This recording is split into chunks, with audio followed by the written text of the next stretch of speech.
آگے 11واں رکوع ہے سورہ کہف کا، اور 16ویں پارے کا دوسرا رکوع. ایک مرتبہ محبت کے ساتھ درود و سلام پڑھیے. اللہم صلی علی سیدنا. وَيَسْأَلُونَكَ عَنْ ذِي الْقَرْنَيْنِ، اور آپ سے پوچھتے ہیں حضرت ذوالقرنین کے بارے میں. حضرت ذوالقرنین ایک مستند قول کے مطابق نبی نہیں ہیں، آپ اللہ کے ولی ہیں اور پوری دنیا کے بادشاہ. قل، اے محبوب آپ فرمائیے، سأتلو علیکم منہ ذکرا، ان قریب میں تم پر ان کا ذکر پڑھ کر سناؤں گا.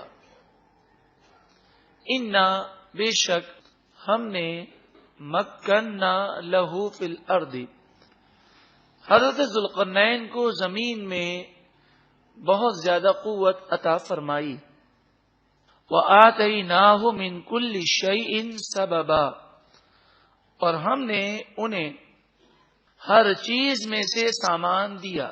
یعنی ایک بادشاہ کے لیے جو قوت، جو فوج، جو طاقت ہونا ضروری ہے، وہ ساری چیزیں حضرت ذوالقرنین کو عطا کی گئیں. حضرت ذوالقرنین کا واقعہ ہمارے لیے یوں بھی نصیحت ہے کہ حضرت ذوالقرنین پوری دنیا کے بادشاہ، حضرت سلیمان علیہ السلام پوری دنیا کے بادشاہ. ہماری ایک چھوٹی سی دکان ہو، تب بھی ہم اللہ کی عبادت کرتے ہیں تو ساری توجہ دکان کی طرف ہوتی ہے.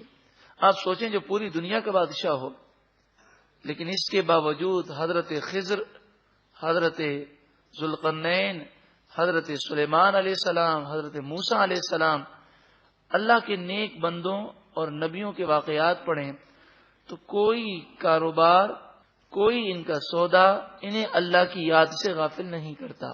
خصوصاً حضرت سلیمان علیہ السلام اور حضرت ذوالقرنین جو پوری دنیا کے بادشاہ ہیں، ان کے بارے میں موجود ہے جب آپ اللہ کی عبادت کے لیے کھڑے ہوتے، آپ بڑے لمبے لمبے سجدے کرتے اور بڑا لمبا لمبا قیام کرتے. خصوصاً حضرت سلیمان علیہ السلام کے بارے میں تو مفسرین نے بیان کیا کہ آپ کو یہ طاقت حاصل تھی کہ 2 مہینے تک آپ نماز میں کھڑے رہتے. اور جو واقعہ آخر میں پیش آیا کہ جب آپ کو یہ اطلاع دی گئی کہ آپ کا وقت وصال اب قریب ہے، تو آپ نے کہا، اے پروردگار، یہ جنات بیت المقدس کی تعمیر کر رہے ہیں، اگر میرا وصال ان پر ظاہر ہو گیا تو پھر یہ بیت المقدس کی تعمیر چھوڑ دیں گے. اللہ تبارک و تعالی نے آپ کی دعا کو قبول فرمایا. آپ نے عصا لیا ہاتھ میں اور عصے کے سہارے آپ کھڑے ہو گئے اور نماز کی نیت باندھی. چونکہ جنات یہ دیکھتے تھے کہ آپ 2 مہینے تک نماز میں قیام کرتے، وہ یہ خیال کرنے لگے کہ آپ نماز پڑھ رہے ہیں، اور اس دوران آپ کی روح قبض کر لی گئی. پورے 1 سال تک آپ اس طرح کھڑے رہے اور جنات 1 سال تک بیت المقدس تعمیر کرتے رہے. پھر دیمک نے اس لکڑی کو جب ختم کر دیا اور آپ کا جسم مبارک زمین پر تشریف لایا، تو اس وقت جنات کو پتا چلا کہ 1 سال سے آپ کا وصال ہو گیا ہے اور ہمیں خبر تک نہ ہوئی. اس میں ان لوگوں کے لیے عبرت ہے کہ جو یہ کہتے ہیں کہ دنیا کی جھنجٹ اور دنیا کی پریشانیاں ختم ہو جائیں تو ہم اللہ کی عبادت کریں گے. اللہ تعالی جس حال میں بھی ہمیں رکھے، ہر وقت ہماری توجہ اللہ کی جانب ہونی چاہیے، اور جب ہم نماز پڑھیں تو کاش ایسا ہو جائے کہ توجہ کے ساتھ نماز پڑھنے میں ہم کامیاب ہو جائیں. مفسرین فرماتے ہیں کہ جو توجہ کے ساتھ اطمینان سے نماز پڑھنے کا عادی ہے، اس کے بعد وہ جو دعا مانگے اللہ تعالیٰ اس کی دعا قبول فرمائے گا. فَأَتْبَعَ سَبَبًا، بس ایک سامان کے پیچھے وہ چلے. سامان سے مراد آب حیات کا چشمہ ہے. حَتَّى إِذَا بَلَغَ مَغْرِبَ الشَّمْسِ، یہاں تک کہ سورج کے ڈوبنے کی جگہ پہنچے. وَجَدَهَا تَغْرُبُ فِي عَيْنٍ حَمِئَةٍ، آپ نے پایا کہ سورج ڈوب رہا ہے ایک کیچڑ کی دلدل میں. اس سے مراد یہ نہیں کہ سورج وہاں ڈوب رہا ہے، مراد یہ ہے کہ مغرب کی طرف آپ نے سفر کیا، سفر کرتے کرتے ساری آبادیاں ختم ہو گئیں، اب مغرب کی طرف کوئی آبادی نہ تھی. وہاں آپ کو ایک دلدل نظر آیا جو کیچڑ کا دلدل تھا، بس اس سے آگے کوئی آبادی یا زمین کا کوئی حصہ باقی نہ رہا. وہاں آپ نے دیکھا کہ سورج ڈوب رہا ہے. مراد یہ ہے کہ جب آپ سمندر میں سفر کرتے ہیں تو ڈوبتا ہوا سورج ایسا محسوس ہوتا ہے جیسے پانی کے اندر جا رہا ہے. تو اسی طرح آپ نے یہ منظر دیکھا، یعنی اتنا لمبا سفر کیا کہ مغرب کی طرف اب کوئی آبادی باقی نہ رہی. اس مقام پر جو آخری آبادی آپ نے دیکھی، وَوَجَدَ عِندَهَا قَوْمًا، تو آپ نے اس مقام پر ایک قوم کو دیکھا. حضرت ذوالقرنین جس قوم کے پاس سے گزرتے اسلام کی دعوت دیتے، جو اسلام لے آتا حکومت انہی کے ہاتھ میں دے دیتے. بادشاہ تو آپ ہیں لیکن اس ملک کا نظام انہی لوگوں کے ہاتھ میں دیتے. اور پھر حضرت ذوالقرنین اور آگے آپ تشریف لے جاتے. اور اگر آپ یہ دیکھتے کہ بعض لوگ کافر ہیں اور آپ کی دعوت پر ایمان نہیں لاتے تو آپ ان سے جہاد کرتے. حضرت خضر علیہ الصلوۃ والسلام کی شریعت میں حضرت ذوالقرنین پر یہ لازم تھا کہ لوگوں پر دو چیزیں پیش کریں. اسلام پیش کریں، اگر وہ قبول کر لیں تو ٹھیک ہے، ورنہ پھر جہاد کر کے سب کی گردنیں اڑا دیں. آپ کا یہی معمول تھا، یہاں تک کہ آپ اس مغرب کا سفر کرتے کرتے لوگوں کو مسلمان کرتے کرتے آخر میں پہنچے. قلنا، ہم نے کہا، یا ذوالقرنین، اے ذوالقرنین، اما ان تعذب، اگر آپ چاہیں تو ان لوگوں کو عذاب دیجئے، ان کے خلاف جہاد کیجئے. وَإِمَّا أَن تَتَّخِذَ فِيهِمْ حُسْنًا، اور اگر آپ چاہیں تو ان لوگوں کے معاملات میں بھلائی کو اختیار کیجئے. قال، ذوالقرنین نے عرض کی، اما من ظلم، بہرحال جو کوئی ظالم ہے، مشرک ہے، کافر ہے، ایمان نہیں لاتا، فسوف نعذبہ، ان قریب ہم اسے سخت سزا دیں گے. ثم یرد الی ربہ، پھر وہ لوٹایا جائے گا اپنے رب کی طرف. فیعذبہ عذابا نکرا، بس اللہ تعالی اسے سخت عذاب دے گا. یعنی دنیا میں ہم اسے شدید تکلیف دیں گے اگر وہ ایمان نہیں لاتا، اور پھر اس حالت میں یہ مرے گا تو کل بروز قیامت اس کے لیے جہنم کا عذاب ہے. وَأَمَّا، اور بہرحال، من آمنا، جو کوئی ایمان لے آئے، وَعَمِلَ صَالِحًا، اور اچھے عمل کرے، فَلَهُ جَزَاءً الْحُسْنَى، تو اس کا صلہ بہت ہی اچھا ہے. اسے ہم یہ صلہ دیں گے کہ اس کا ملک اسی کے لیے ہوگا، ساری نعمتیں وہ استعمال کر سکیں گے. وَسَنَقُولُ لَهُ مِنْ أَمْرِنَا يُسْرًا، اور ان قریب ہم اس کے لیے ہمارا کام آسان کر دیں گے، یعنی اس کو کوئی مشقت اور محنت نہیں کرنی ہوگی، ہم اس کے لیے آسانی کریں گے. ثم اتبع سببا، پھر آپ نے ایک سامان کو، آب حیات کے چشمے کو حاصل کرنے کے لیے پھر یہ سفر مشرق کی طرف کیا. حتی اذا بلغ مطلع الشمس، یہاں تک کہ سورج کے طلوع ہونے کی جگہ پہنچ گئے. مراد یہ ہے کہ یہ دنیا کی آخری آبادی تھی کہ اس کے بعد کوئی اور آبادی نہ تھی، اور سورج طلوع ہو رہا تھا، یہ بالکل میدان میں آبادی تھی. سورج کے طلوع ہونے میں کوئی چیز رکاوٹ نہ تھی. جیسے آپ بالکل سیدھے میدان میں کھڑے ہوں تو سورج طلوع ہوتا ہوا آپ کو نظر آتا ہے. وَجَدَهَا تَطْلُعُ عَلَى قَوْمٍ، آپ نے سورج کو دیکھا کہ وہ ایک ایسی قوم پر طلوع ہو رہا ہے. لَمْ نَجْعَلْ لَهُم مِّن دُونِهَا سِتْرًا، کہ اس قوم اور سورج کے درمیان کوئی اور چیز آڑ نہیں ہے، نہ کوئی پہاڑ ہے، نہ کوئی درخت ہے. اس طرح وہ زمین پر رہتے ہیں اور کوئی آبادی بھی نہیں اس آبادی کے علاوہ. کذالک، اسی طرح انہوں نے کیا، یعنی اس قوم کو بھی اسلام کی دعوت دی، جنہوں نے اسلام قبول کر لیا ان کے لیے ان کا ملک باقی رکھا اور جنہوں نے اسلام قبول نہ کیا انہیں حضرت ذوالقرنین نے قتل کر کے جہنم میں پہنچا دیا. وقد احاطنا بما لدیہ خبرا، اور بے شک حضرت ذوالقرنین کے پاس جو کچھ بھی تھا اسے ہم اچھی طرح جانتے ہیں. یعنی ہمارے علم نے ان کے پاس موجود تمام چیزوں کا احاطہ کیا ہوا ہے، ہم ان کے تمام معاملات کو اچھی طرح جانتے ہیں. ثم اتبع سببا، پھر ایک سامان کے پیچھے وہ چلے، یعنی چشمہ آب حیات کی تلاش میں. حتی اذا بلغ بین السدین، یہاں تک کہ وہ دو پہاڑوں کے درمیان پہنچے. اب یہ سفر شمال کی طرف تھا. وجد من دونہما قوما، تو انہوں نے ان پہاڑوں کے اس طرف ایسی قوم کو پایا. لا یکادون یفقہون قولا، جو نہیں سمجھ سکتے تھے ان کی کوئی بات. اور حضرت ذوالقرنین ان کی بولی نہ سمجھ سکتے تھے، تو یہ اشاروں میں گفتگو کرنے لگے. اور اشاروں میں انہوں نے کہا، قالو، وہ بولے، یا ذوالقرنین، اے ذوالقرنین، ان بے شک یاجوجا و ماجوجا، یاجوج اور ماجوج مفسدون فی الارض، زمین میں فساد کرنے والے ہیں. یاجوج اور ماجوج کے بارے میں جو اسلامی تصور ہے وہ یہ ہے کہ یہ انسان ہے، یہ جنات یا کوئی اور مخلوق یا جانور جو دوسرے جانور ہوتے ہیں اس طرح نہیں، بلکہ یہ انسان ہے.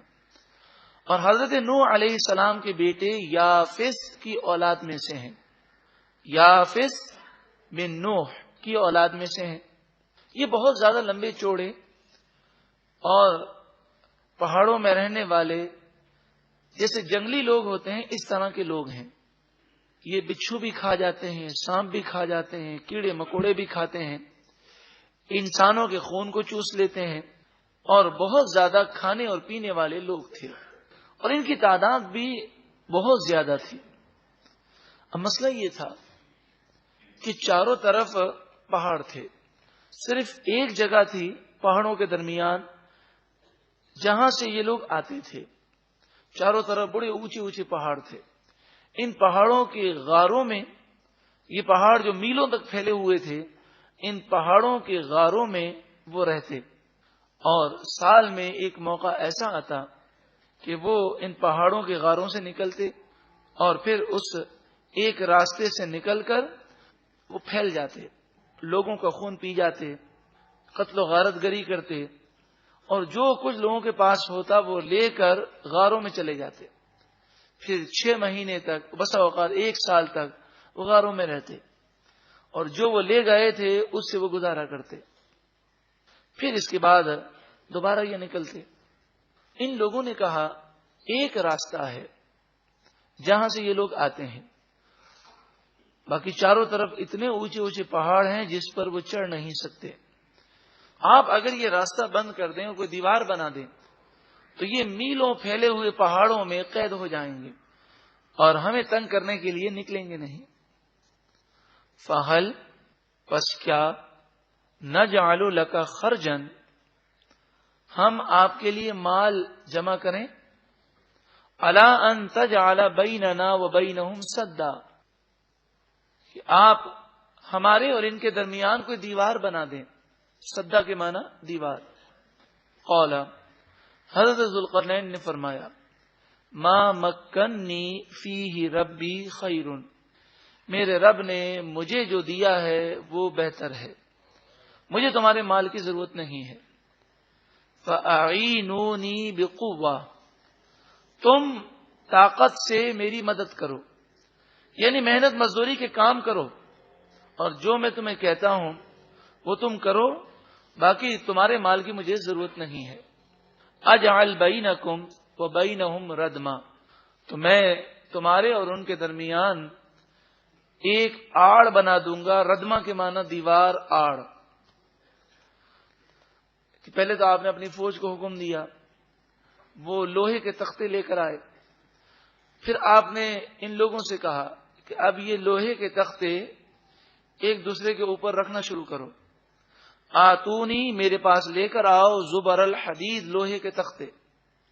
اب دونوں پہاڑوں کے بیچ میں جو دیوار بنائی جا رہی تھی اس کی جو تدبیر آپ نے یہ فرمائی کہ پہلے تو زمین کی کھدائی کی، کھدائی کر کے اتنا آپ نے کھودا کہ پانی نکل آیا، پھر پگھلا ہوا سیسا وہ ڈالا گیا اور اس پر بنیاد مضبوط کی گئی، یعنی شیشہ نہیں سیسا، تو سیسے کو پگھلا کر اس میں پتھر ڈالے گئے اور اس سے اس دیوار کی بنیادیں مضبوط ہوئیں۔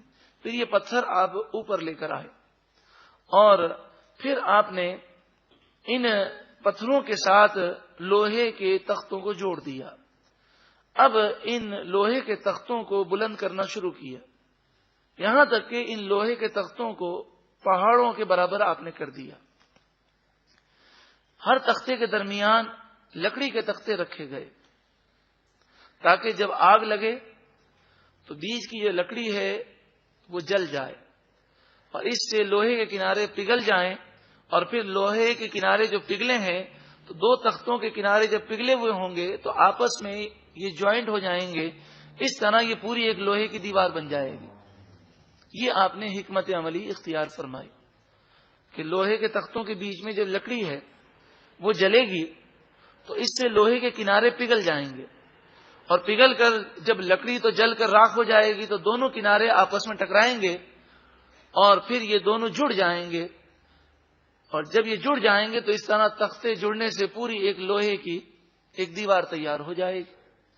حتی یہاں تک کہ اذا ساوا بین الصدفین، صدف کہتے ہیں کنارے کو، یہاں تک کہ جب یہ لوہے کی دیوار پہاڑوں کے کنارے تک پہنچ گئی، قال انفخوا، آپ نے فرمایا آگ لگاؤ، حتی اذا جعلہ نارا، یہاں تک کہ جب یہ پوری دیوار آگ بن گئی کہ لوہا بھی جل رہا ہے، لکڑی بھی جل رہی ہے، اور پھر یہ پوری دیوار ایک لوہے کی دیوار بن گئی اور مکمل تمام تختے جو ہیں جڑ کر ایک ہو گئے، تو فرمایا قال، ارشاد فرمایا آتونی افرغ علیہ قطعا، ارشاد فرمایا لے آؤ میرے پاس پگھلا ہوا تانبا، قطرہ کہتے ہیں پگھلے ہوئے تانبے کو، میرے پاس پگھلا ہوا تانبا لے کر آؤ،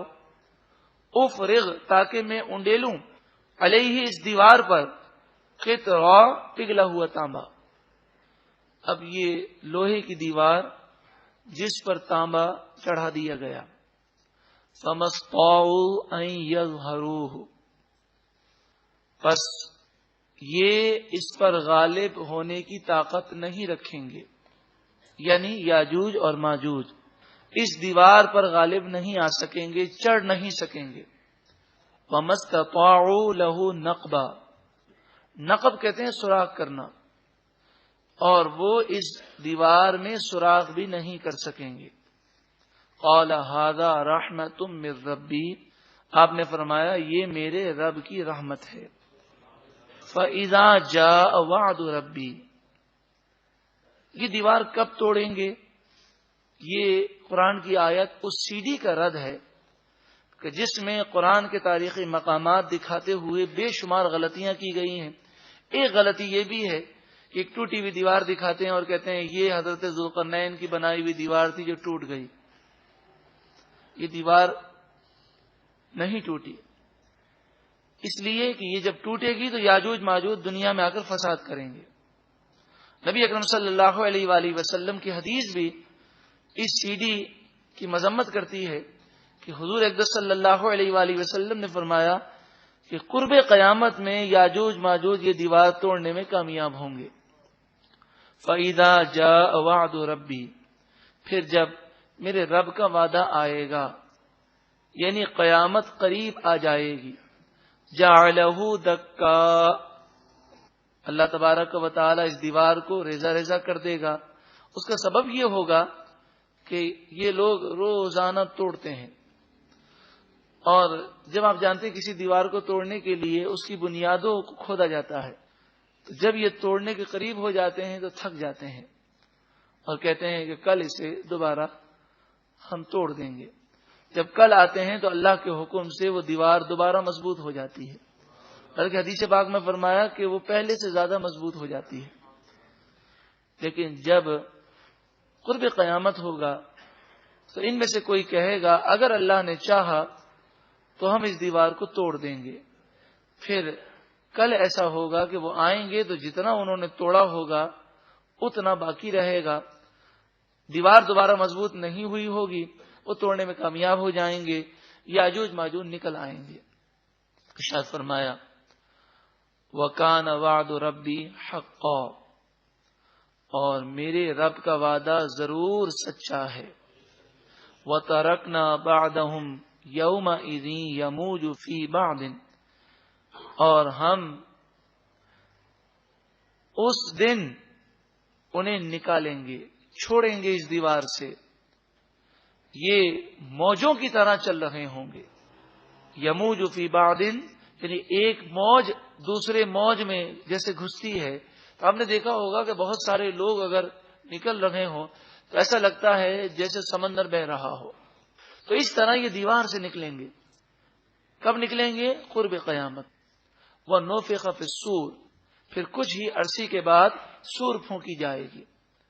فَجَمَعْنَاهُمْ جَمْعًا, پھر ہم ان سب کو جمع کر دیں گے. نبی اکرم صلی اللہ علیہ وآلہ وسلم نے ارشاد فرمایا کہ جب یاجوج ماجوج نکلیں گے تو زمین میں فساد کریں گے, دنیا کا پانی پی جائیں گے, ساری چیزیں کھا جائیں گے, جانوروں کو یہاں تک کہ سانپ اور بچھوؤں کو کھا جائیں گے, انسانوں کو قتل کرنا شروع کریں گے. حضرت عیسیٰ علیہ نبینا علیہ الصلوۃ والسلام تمام مسلمانوں کو لے کر کوہ طور پر آپ جمع ہو جائیں گے, اور یاجوج ماجوج قتل و غارت گری کر رہے ہوں گے. پھر ایسے موقع پر حدیث پاک میں ہے کہ یہ غرور و تکبر کا شکار ہو کر کہیں گے کہ زمین والوں کو تو ہم نے قتل کر دیا, آؤ آسمان والوں کو قتل کریں. پھر یہ تیر آسمانوں کی طرف چلائیں گے, ان کے تیر خون آلود واپس آئیں گے اور یہ سمجھیں گے کہ ہم آسمانی مخلوق کو قتل کر رہے ہیں. حضرت عیسیٰ علیہ نبینا علیہ الصلوۃ والسلام کو طور پر دعا کریں گے. اللہ تبارک و تعالی آپ کی دعا کے وسیلے سے یاجوج ماجوج کے ہر فرد کی گردن میں کیڑا پیدا کر دے گا اور یہ ہلاک ہو جائیں گے. حدیث پاک میں فرمایا جب یہ ہلاک ہوں گے تو اس کثرت سے ہوں گے کہ زمین میں 4 انگل جگہ ایسی باقی نہ ہوگی جہاں پر ان کی لاش نہ پڑی ہو. پھر حضرت عیسیٰ علیہ السلام دعا کریں گے تو اللہ کے حکم سے پرندے آئیں گے. اب پرندے سے وہ مطلب مت لیجیے گا چھوٹے چھوٹے پرندے, وہ بہت بڑے بڑے پرندے ہوں گے. وہ ان کی لاشوں کو اٹھا کر اللہ تعالیٰ جہاں چاہے گا وہاں پھینک دیں گے. پھر حضرت عیسیٰ علیہ الصلوۃ والسلام کوہ طور سے اتر کر زمین پر تشریف لائیں گے اور آپ عدل و انصاف کا نظام قائم کریں گے. پوری دنیا میں اللہ کا نام لینے والے ہی ہوں گے. کوئی کافر دنیا میں حضرت عیسیٰ علیہ السلام باقی نہ رکھیں گے. سلیب کو توڑ دیں گے, خنزیر کو آپ قتل کر دیں گے, اور یہودی اور عیسائیوں کے لیے اور کافروں کے لیے حضرت عیسیٰ علیہ السلام 2 باتیں رکھیں گے. آپ فرمائیں گے یا تو اسلام لے آؤ یا پھر قتل ہونے کو تیار ہو جاؤ. پھر پوری دنیا میں ایک ہی مذہب اسلام ہوگا اور کوئی کافر دنیا میں باقی نہ رہے گا. پھر حضرت عیسیٰ علیہ الصلوۃ والسلام کا وصال ظاہری ہوگا. حضور اقدس صلی اللہ علیہ وآلہ وسلم کے پہلو مبارک میں آپ کی تدفین ہوگی, آپ کا مزار اقدس بنے گا, اور پھر کچھ عرصے تک لوگ ہدایت پر رہیں گے. پھر آہستہ آہستہ کفر پھیلنا شروع ہوگا اور پھر کافروں کی کثرت ہو جائے گی. یعنی آپ سمجھیں کہ عیسیٰ علیہ السلام کے وصال کے بعد بھی کچھ عرصے تک دنیا کا وجود رہے گا. شیطان بہکانے میں کامیاب ہوگا. پھر قیامت سے 40 سال قبل ایک ٹھنڈی ہوا چلے گی جو مسلمانوں کی بغلوں کے نیچے سے نکلے گی, اور جتنے مسلمان ہوں گے سب انتقال کر جائیں گے. اب دنیا میں کوئی اللہ کا نام لینے والا نہیں ہوگا, سارے کافر ہوں گے, اور 40 سال تک ان کافروں کے یہاں کوئی اولاد نہیں ہوگی. یعنی اب جب قیامت آئے گی تو کوئی کافر 40 سال سے کم عمر کا نہیں ہوگا. لوگ اپنے کاروبار میں مست ہوں گے اور کاروبار اور بزنس اور دنیا کے معاملات چل رہے ہوں گے کہ حضرت اسرافیل علیہ السلام سور پھونکیں گے. سور کی آواز ابتدا میں بہت باریک اور میٹھی ہوگی، لوگ کان لگائیں گے، اور بہت ہی جلد یہ آواز اس قدر خوفناک ہو جائے گی کہ لوگوں کے دل بند ہو جائیں گے۔ پھر یہ آواز مزید خوفناک ہوگی، اس آواز کی ہیبت سے پہاڑ ریزہ ریزہ ہونے لگیں گے، مکانات اڑنے لگیں گے، اور زمین ٹکڑے ٹکڑے ہو جائے گی۔ جس وقت سور پھونکی جائے گی، سورہ یاسین شریف میں اس کا بیان موجود ہے کہ لوگ ایک قدم وہ چلنے کی جرت نہیں کر سکیں گے، جو جہاں ہوگا مر جائے گا۔ کوئی اپنے گھر کے باہر ہے تو گھر کے اندر داخل نہیں ہو سکے گا، کوئی ایک جملہ وصیت کا نہیں کہہ سکے گا۔ یہاں تک حدیث پاک میں ہے کہ دکان پر، اگر کسی کپڑے کی دکان پر لوگ موجود ہیں اور دکاندار نے کپڑا پھیلایا ہے اور خریدار دیکھ رہا ہے، تو خریدار کو کپڑا دینے کی فرصت واپس نہیں ہوگی اور بیچنے والے کو کپڑا سمیٹنے کی فرصت نہیں ہوگی، فوراً ان پر موت اور قیامت کو نافذ کر دیا جائے۔ آج سے تقریباً کئی سو سال قبل کفار مذاق اڑاتے تھے، کیا آواز میں بھی اتنی طاقت ہوتی ہے کہ وہ پہاڑوں کو ریزہ ریزہ کر دے؟ لیکن جب سائنس نے اس قدر ترقی کی اور امریکہ نے جب ایٹم بم کو گرایا جاپان پر، تو ایٹم بم گر کر اس کے گرنے سے اور اس کی حرارت سے جو تباہی ہوئی وہ تو بعد میں ہوئی، اس کے گرنے پر جو زوردار آواز ہوئی تو جس مقام پر گرا اس کے قریب جو پہاڑ تھے، یہ جو مکانات تھے، وہ ریزہ ریزہ ہو گئے۔ تو آواز میں یہ طاقت، جب ایٹم بم کی آواز میں یہ طاقت ہے کہ وہ قریب کے پہاڑوں کو ریزہ ریزہ کر دے، تو جب اللہ تعالی قیامت کو نافذ فرمائے گا اور حضرت اسرافیل علیہ السلام سور پھونکیں گے، تو اس آواز سے اگر پہاڑ ریزہ ریزہ ہو جائیں تو یہ کون سی تعجب کی بات ہے؟ یہ ایسی بات تو نہیں جو عقل میں نہ آئے۔ آج بھی دیکھیں نا، آپ نے دیکھا ہوگا کہ بم دھماکہ کہیں ہو لیکن اس کی آواز دور دور تک پہنچتی ہے اور دور مکانات کے شیشے جو ہے ریزہ ریزہ ہو جاتے ہیں۔ تو آواز میں بھی ایک انرجی ہے، طاقت ہے۔ وَأَرَدْنَا جَهَنَّمَ يَوْمَئِذٍ لِّلْكَافِرِينَ عَرْضًا، اس دن کافروں کے لیے ہم جہنم کو پیش کریں گے۔ اللہ اکبر، اور کہا جائے گا یہ تمہارا مقام ہے۔ الذین کانت اعینہم فی غطاء عن ذکری، یہ وہ لوگ تھے کہ جن کی آنکھیں ہمارے ذکر سے پردے میں تھیں، یعنی ان کی آنکھوں میں عبرت نہیں تھی، انہوں نے دنیا کو دیکھ کر ہماری یاد نہیں کی، انہوں نے اللہ کی قدرت کی نشانیوں کو دیکھ کر اللہ کی قدرت کو تسلیم نہیں کیا۔ وَكَانُوا لَا يَسْتَطِيعُونَ السَّمْعَ، اور وہ سننے کی طاقت نہ رکھتے تھے، یعنی اول تو وہ اللہ کے کلام کو سنتے نہیں تھے، اور اگر سنتے تھے تو مانتے نہیں تھے۔